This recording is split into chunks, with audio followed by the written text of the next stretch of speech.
The first half of China was filled with adventure. From the snow-clad Tibetan mountains to highways more brutal than rally stages, we were now in the China as we know it. However, before getting a move on, we had to make the cars recognizable.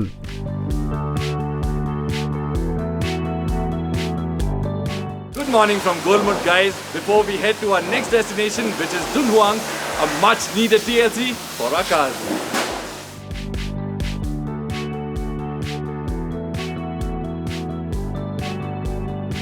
The sheer muck that had accumulated over the past 2 days took a lot of effort to get off, but with the cherry red Kylaq looking cherry again, we continued on.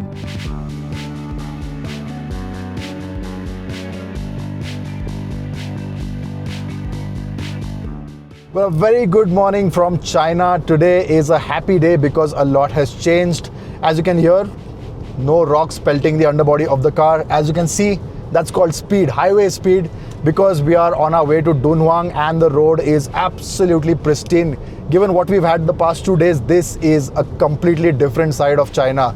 Now I'm doing around 106 and it's gonna be the same for about 500 kilometers. 500 kilometers just doesn't scare me anymore because of the road. And then of course my attire, as you can see, just a t-shirt, because you don't really need jackets, caps or gloves now. It's a warm 21 degrees. The sun is out, it's a beautiful day. I mean, given the torture we've been enduring for the past 2 days, even this, something as basic as a highway and some sun, feels completely different and a big relief. But what I am excited for is the Dunhuang night market.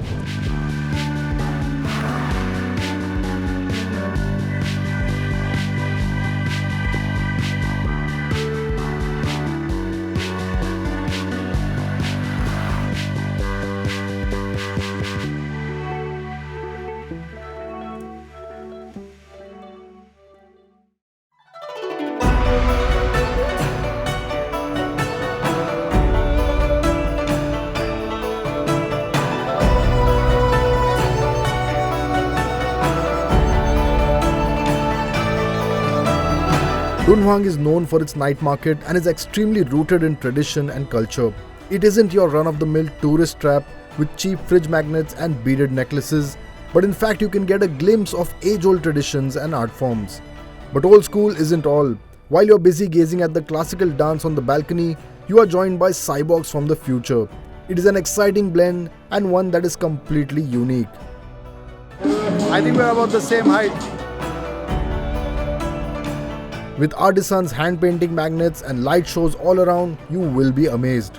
But what will steal the limelight is the food. Flavors, ingredients and produce you will never see elsewhere. Beware though, some of the displayed items aren't for the faint-hearted.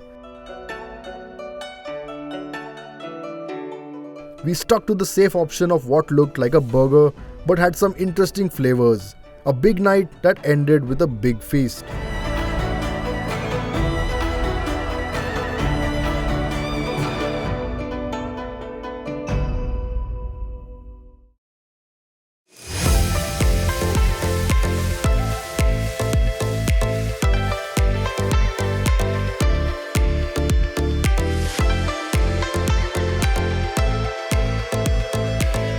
Well, today's drive is a very straightforward one from Dunhuang to Hami, yet a very interesting one. As we've entered the Xinjiang province of China, we've left the green farmlands and the vineyards of Dunhuang behind and we're cutting through the Gobi Desert, and on my far right is Mongolia. Unfortunately, we're not headed there and we headed to Hami, which is a small town and nothing much to see there, but it gives a very nice opportunity for me and the crew to just rest it out. Hami, as Rahul mentioned, was an overnight halt for some rest and recharging, because the next day the drive to Turpan had an interesting stop.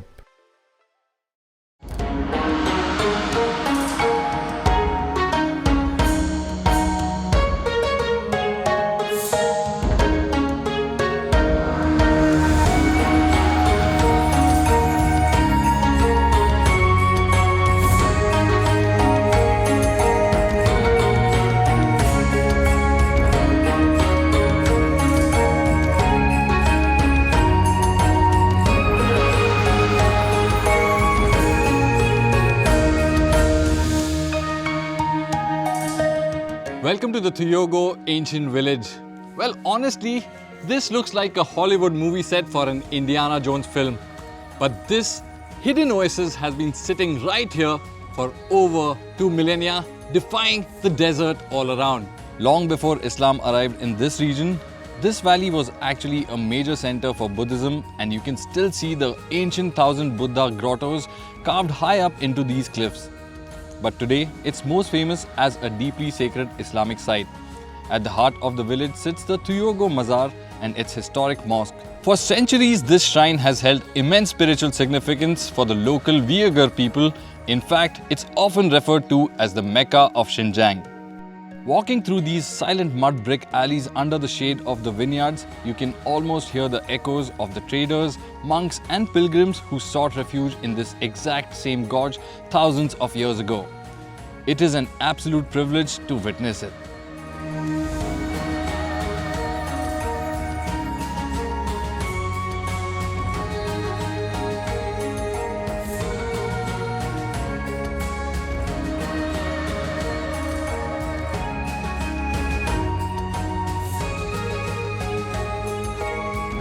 We spent that night strolling through the market laden with food, and after failing to find something unique and fancy, zeroed in on a local street side restaurant.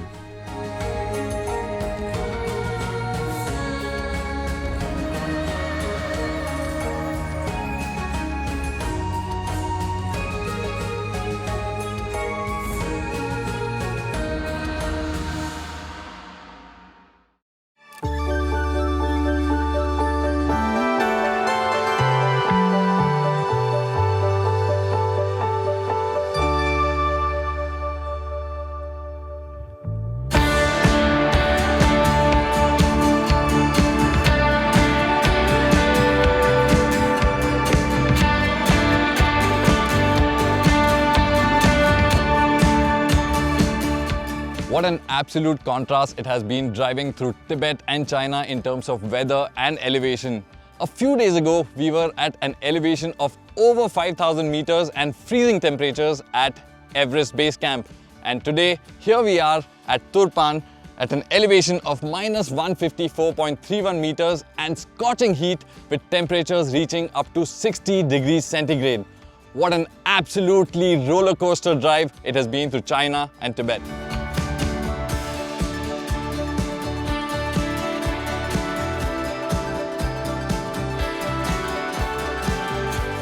After Turpan, we got back above sea level, and it was a straightforward drive to Korla with little to be excited by. Still, the near 400-kilometer dreary drive built up an appetite as we hit the local market for some much needed grub.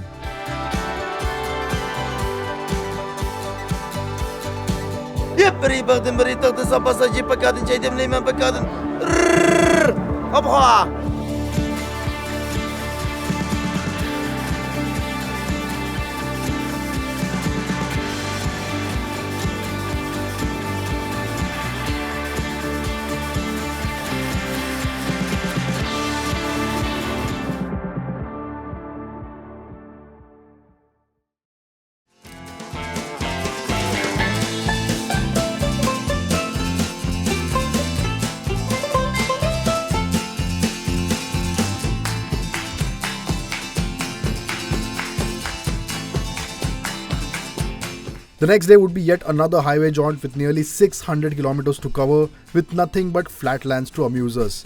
The Kylaq purred along with the most used feature being the audio system. 3 podcasts and 2 playlists later, we were in Aksu.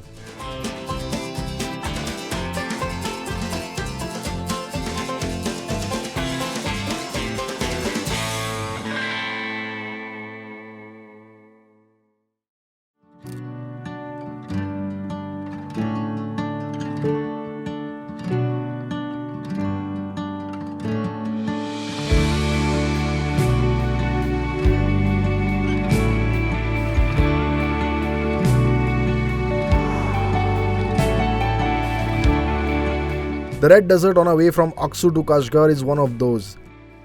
Dunes that look like powdered bricks are formed from red rocks that have undergone long-term weathering and erosion, followed by wind transportation and deposition over billions of years. The red desert covers an area of about 10 square kilometers and against the backdrop of the blue sky makes for a stunning wallpaper.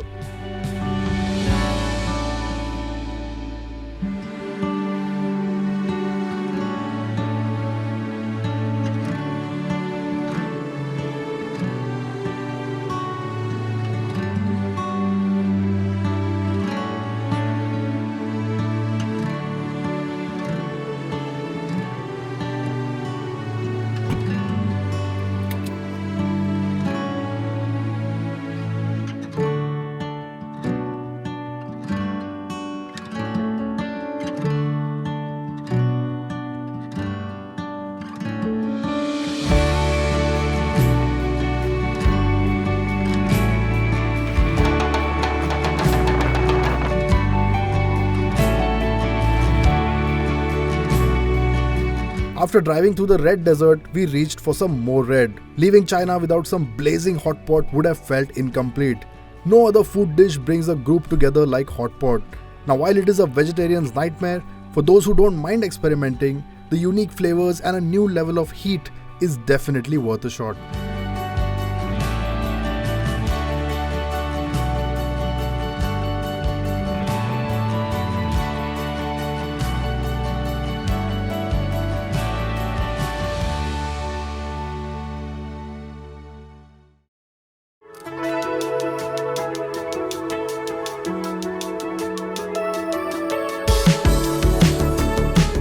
Well, we've officially survived the Chinese leg of this expedition. We've survived through 2 weeks of suffocating altitude and blistering deserts. But for today, our last day in Kashgar, we're gonna soak in some heavy Silk Road history, explore the ancient city, and eventually let our crew loose to shop for souvenirs they absolutely have no bag space for. For now, starting right behind me is the architectural heart of Xinjiang. You literally cannot miss the Idgah Mosque. Built way back in the 15th century, it's the largest mosque in China and the spiritual anchor for the local Uyghur community. The moment you step through those yellow brick gates, the relentless honking of Kashgar traffic just vanishes.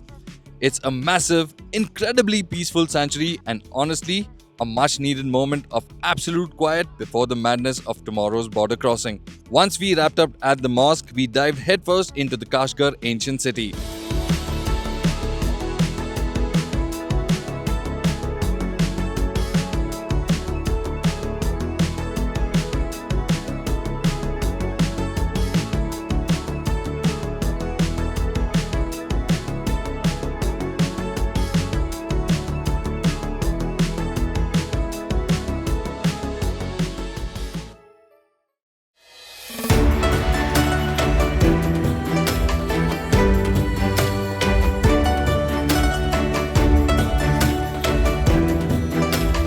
The next morning, we made a beeline for the China-Kyrgyzstan border, bidding farewell to the sensory overload that China offered and excited for a world that is separated by just a border but is totally unique in its own way.